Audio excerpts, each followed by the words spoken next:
Salut tout le monde, je m'appelle Léa, j'ai 29 ans et je vis à Lyon. Pour bien comprendre cette histoire, il faut que je vous parle un peu de ma vie d'avant. Une vie normale, je crois. Je suis chef de projet dans une start-up de la tech, le genre de boîte avec des poufs colorés, un baby-foot qui prend la poussière et une machine à café qui coûte plus cher que ma première voiture. J'aime mon travail, sincèrement. C'est stimulant, mes collègues sont pour la plupart géniaux, et j'habite dans un petit appart sympa sur les pentes de la Croix-Rousse. Le rêve, non? Ma vie était réglée comme du papier à musique. Je suis du genre très organisé. Mon agenda Google, c'est ma Bible. Chaque tâche, chaque rendez-vous, tout est dedans. Et surtout, il y a ce créneau sacré, immuable, de midi à 13h. Bloqué en rouge vif avec la mention « Pause déjeuner ». Ne pas déranger. Ce n'est pas un caprice. Je ne prends pas de petit déjeuner. Le matin, c'est café noir, beaucoup d'eau, et je plonge dans le boulot la tête la première. Ça veut dire qu'à midi, mon estomac ne crie pas famine. Il hurle à la mort. Ce repas, c'est mon carburant pour le reste de la journée. C'est aussi mon seul vrai moment de déconnexion. Je ferme l'ordinateur, je me prépare un truc bon, et pendant 1 heure, le monde du travail n'existe plus. C'est vital pour mon équilibre. Mon quotidien était donc simple. Boulot intense le matin, pause sacrée, puis boulot intense l'après-midi. J'étais efficace, respectée, et j'arrivais à maintenir une frontière saine entre ma vie pro et ma vie perso. Tout allait bien. Vraiment. Et puis, Marc est arrivé. Marc a été promu manager de notre département il y a environ 6 mois. Il n'était pas de notre équipe à la base, il venait d'un autre service. Le genre de type qui a eu une promotion un peu trop vite et qui sentait le besoin de marquer son territoire. Vous voyez le profil ? Le sourire un peu trop large, les costumes un peu trop chers, et cette façon de parler avec des anglicismes à chaque phrase pour montrer qu'il est dans le game. Dès le début, j'ai senti que quelque chose n'allait pas. Il avait cette manie de prouver son autorité sur des détails insignifiants. Le déclencheur, ça a été une simple notification sur mon agenda. Réunion, point stratégie Q3. Date, mardi. Heure, midi 15-13h. Pile au milieu de mon créneau rouge. La première fois, j'ai soupiré. Je me suis dit que c'était une erreur, ou peut-être une urgence absolue. J'ai rongé mon frein, j'ai décalé mon déjeuner à 13h15, et j'ai assisté à la réunion le ventre gargouillant. La réunion, bien sûr, n'avait rien d'urgent. Ça aurait pu être un email. 1 semaine plus tard, rebelote. Meeting. Brainstorming client Z Voni. Jeudi, 12h30. Là, j'ai commencé à tiquer. J'ai quand même laissé passer. On est pro, on fait des efforts. Mais mon déjeuner, pris en vitesse à 13h30 devant mon écran, avait un goût amer. Celui de la frustration. La 3e fois, c'était la semaine suivante. Une invitation pour une réunion à midi pile. Et là, j'ai su que ce n'était plus une coïncidence. C'était un message. Mon agenda était pourtant clair, le créneau était bloqué. Il le voyait. Il choisissait simplement de l'ignorer. C'était une démonstration de pouvoir. Une façon de dire « Ton temps personnel ne compte pas. C'est moi qui décide. » La situation a commencé à vraiment m'épuiser. Chaque semaine, c'était la même histoire. 1, parfois 2 réunions venaient dévorer ma pause. J'étais fatiguée, j'avais faim, et ma concentration l'après-midi était proche de 0. Voir cette notification apparaître sur mon écran provoquait une boule d'angoisse dans mon ventre. J'avais l'impression qu'on me volait mon air, mon espace. J'ai essayé la méthode douce. D'abord, j'ai décliné une de ces invitations en ajoutant un petit mot. « Désolé Marc, je ne suis pas disponible sur ce créneau, c'est ma pause déjeuner. Je suis dispo à partir de 13h. » Sa réponse est arrivée 5 minutes plus tard. Il avait simplement réenvoyé l'invitation, en la marquant comme « importante ». Sans un mot point. Alors, j'ai tenté la communication directe. Je l'ai attrapé près de la machine à café. Je suis restée calme, professionnelle. « Salut Marc, juste une petite chose. Pour les réunions, est-ce qu'on pourrait éviter le créneau de midi à 13h? C'est ma seule vraie pause de la journée, et j'en ai besoin pour être efficace l'après-midi. » Il m'a regardé avec un petit sourire en coin, ce sourire que je détestais déjà. Il a pris un air faussement compatissant et m'a sorti la phrase. La phrase qui a tout fait basculer. « Écoute Léa, je comprends. Mais on est une équipe, on vise l'excellence. Et pour ça, on doit tous faire des sacrifices, parfois. Sacrifice. Le mot est resté en suspens dans l'air. J'ai senti le sang monter à mes joues. Des sacrifices? Je faisais des heures sup non payées, je répondais à des emails le soir. Je donnais tout pour cette boîte. Et lui, il me parlait de sacrifier mon unique heure de pause, mon repas, pour une réunion de brainstorming, qui n'était en fait qu'une excuse pour s'écouter parler. J'ai hoché la tête, sans rien dire. Mais à l'intérieur, quelque chose s'était brisé. La gentille Léa, la Léa conciliante, venait de quitter le bâtiment. Le déclic final est arrivé le vendredi suivant. Une invitation à 12h10. Titre: Synchro Hebdo. Le genre de réunion la plus inutile de l'univers. En voyant la notification, je n'ai pas ressenti de la colère, ni de la frustration. C'était autre chose. Un calme étrange, presque glacial.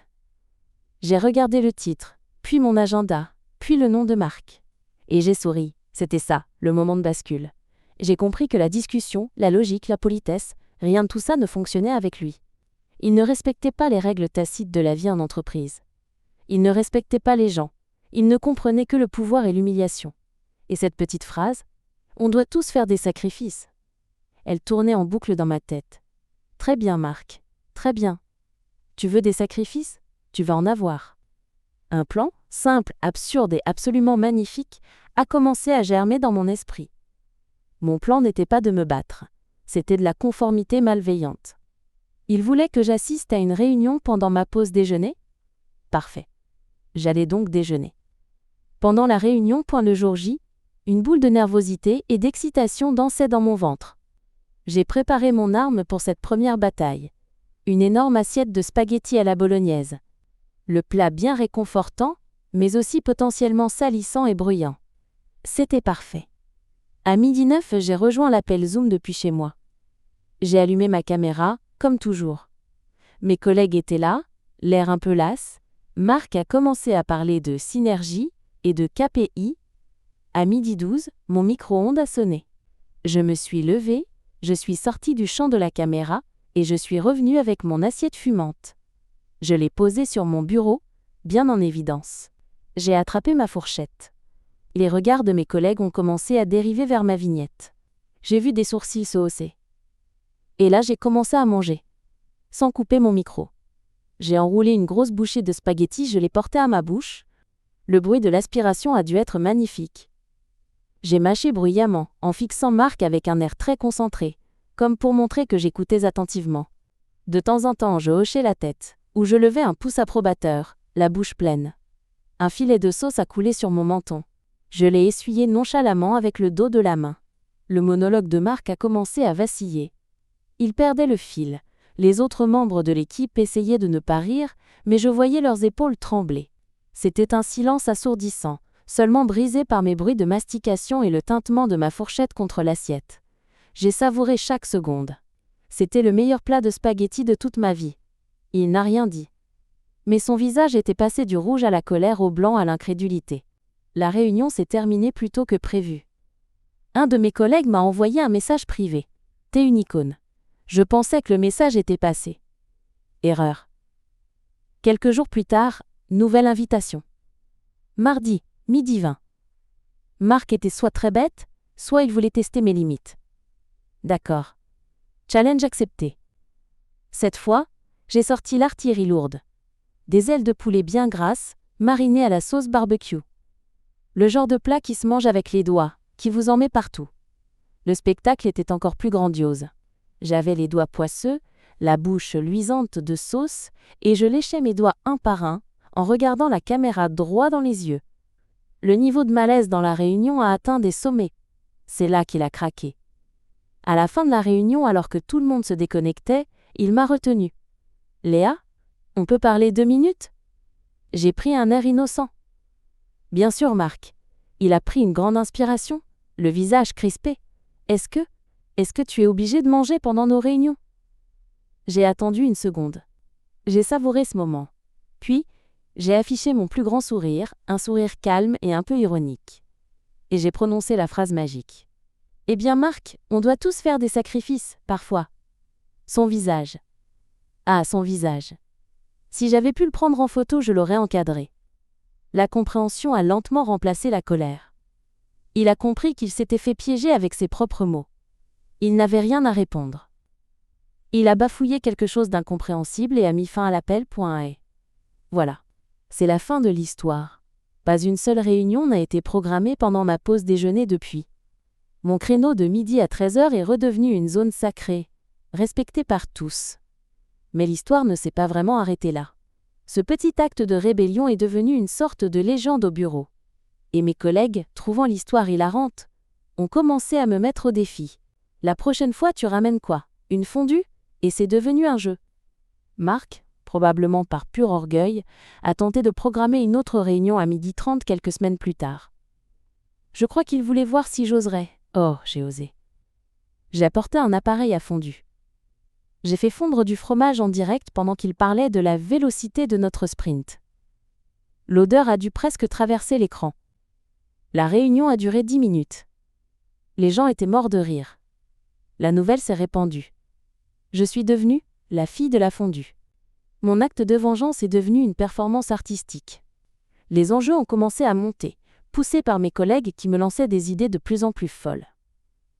Pour la réunion suivante, j'avais promis un steak tomahawk. Je ne l'ai pas fait, mais la seule menace a suffi. L'invitation a été annulée 30 minutes avant. Le summum de l'absurdité a été atteint lors d'un séminaire en visio qui devait durer toute la journée, empiétant forcément sur le déjeuner. Mes collègues avaient parié que je ne pourrais rien faire. Ils avaient tort. J'ai loué un petit grill hibachi de table. Oui, un grill japonais. J'ai enfilé un bandeau de chef, et pendant la présentation des résultats annuels, j'ai commencé à faire griller des brochettes. J'ai même tenté un volcan d'oignons. Ça a déclenché mon alarme incendie. Je n'ai pas coupé mon micro. On a donc eu droit à une présentation sur les parts de marché, avec en fond sonore, un bip strident et moi qui éventais la fumée avec un dossier. Je crois que c'est à ce moment-là que Marc a officiellement abandonné. Il ne me regarde plus de la même façon. Il y a un mélange de peur et, peut-être, un tout petit peu de respect? Au final, qu'est-ce que j'ai gagné dans tout ça? J'ai récupéré ma pause déjeuner, c'est certain. Mais j'ai gagné plus que ça. J'ai gagné le respect de mes collègues, pas parce que j'ai été agressive, mais parce que j'ai refusé d'être une victime. J'ai utilisé l'absurdité pour combattre l'injustice. J'ai montré qu'on pouvait fixer des limites, même face à un supérieur hiérarchique, sans forcément déclencher une guerre ouverte. Parfois, un plat de spaghettis bien bruyant est plus efficace qu'une longue discussion. Est-ce que je le referais? Sans hésiter une seule seconde. Cette histoire m'a appris que le silence et la soumission ne font qu'encourager les gens qui abusent de leur pouvoir. Parfois, il faut être créatif. Il faut être un peu fou. Il faut leur montrer que les sacrifices, ça se fait dans les deux sens. Et le plus drôle dans tout ça? Le service des ressources humaines a eu vent de l'histoire. J'ai eu une convocation. Je pensais que j'allais me faire taper sur les doigts. La responsable RH m'a regardé, a fermé la porte, et m'a dit « Alors, pour le prochain séminaire, vous prévoyez quoi ?» J'hésite entre un barbecue et un stand à sushi. Je crois que j'ai créé un monstre. Et franchement, j'adore ça. Si mon histoire vous a plu, likez la vidéo et abonnez-vous pour écouter d'autres histoires comme la mienne.